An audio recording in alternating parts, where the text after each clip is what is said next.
So this is Funimation's website. This is where you go to stream anime if you choose to do that. You can also go shopping. You can see they have merchandise, of course. I mean, this is where the most of anime's revenue comes from, is the merchandise. But there's a little bit of a problem with this website that one person has decided to bring up. So just for an example, we can go here, and this is the Dragon Ball Z shop. You can see they have sales, pre-orders. You can pre-order the Season 8 Steelbook, or you can buy a shirt that's on sale. But there's a little bit of a problem here. There's certain laws that are on record that are there to help visually disabled people, blind people, visually impaired. There's certain degrees to that. Some people are legally blind, but they can still slightly see. It's kind of complicated to get into. But there's laws based on non-discrimination. So they have to have certain accommodations to help those people navigate through shops. Now, with the internet, it's become a little bit different, but they have something called alt text. So alt tags, alt description, alt text. And basically, it's something that's put into, if you checked out Screen Elements, you could see that there's some spots where what it is there's a little bit of text, or I think you click on something. I've never used it, so I'm not sure. I've just learned about this today. So basically, it will, I believe, read out to you what you're looking at. So if you went to the Funimation shop and you click the keys or however you get it to work, the sound that you have would describe Dragon Ball Steelbook Season 8 and what it is in a short 120 characters. Now, Funimation appears to not have any of this, and one person is a little upset about that, which leads us to this.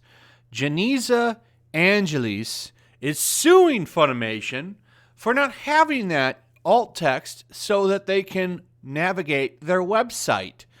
Apparently, this is all based on these two documents, the Web Content Accessibility Guidelines, WCAG 2.1, and Americans with Disabilities Act Title III regulations. So based on these two documents, this person is suing Funimation. Case summary: on January 13th, 2021, Genisa Angelis filed a complaint in New York federal court against Funimation Global Group, LLC. Plaintiff alleges that shopfunimation.com is not accessible per the WCAG 2.1 accessibility standards.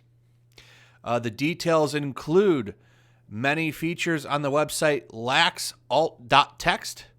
Many features on the website also fail to add a label element or title attribute for each field. Many pages of the website also contain the same title elements, and the website also contained a host of broken links. Well, Funimation, what are you doing? You got all that Sony money. Sony owns them now. I don't know if I'm pretty sure I've covered this many times in the past, but a bunch of broken links. That's not cool. So really taking them to a task for not being accommodating.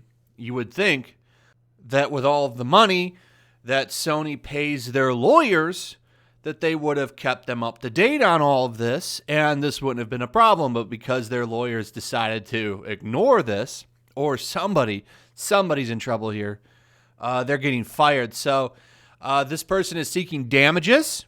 Of course, I mean, you need to go after a little bit of money, and I would tell you they're probably going to get it. Though I'm not a lawyer, I would think that like Nick Rekieta will probably cover this. I don't think he knew. I'm just finding out about this today, so I imagine he'll probably go over it and talk about it. But this is a little bit different than things I've covered before with Funimation, because this is based on discrimination and acts that are in place, Title III regulations or whatever. I'm not an expert in any of this stuff.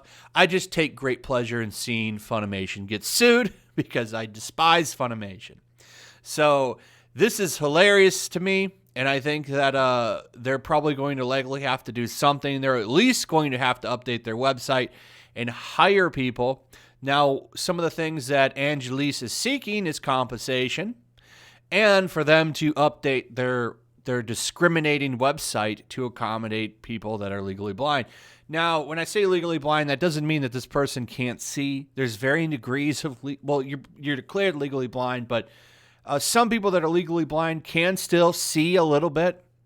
I'm guessing that this person is a part of that category. They can still somewhat see. They just need some assistance. I don't know that for sure. That's just a guess. But yeah, they're gonna get damages. I don't know how much, but she'll be entitled to them. And they're also in here. A lot of the stuff is for them to update the website, like I said, and have somebody that can assist. I don't know how much that'll cost.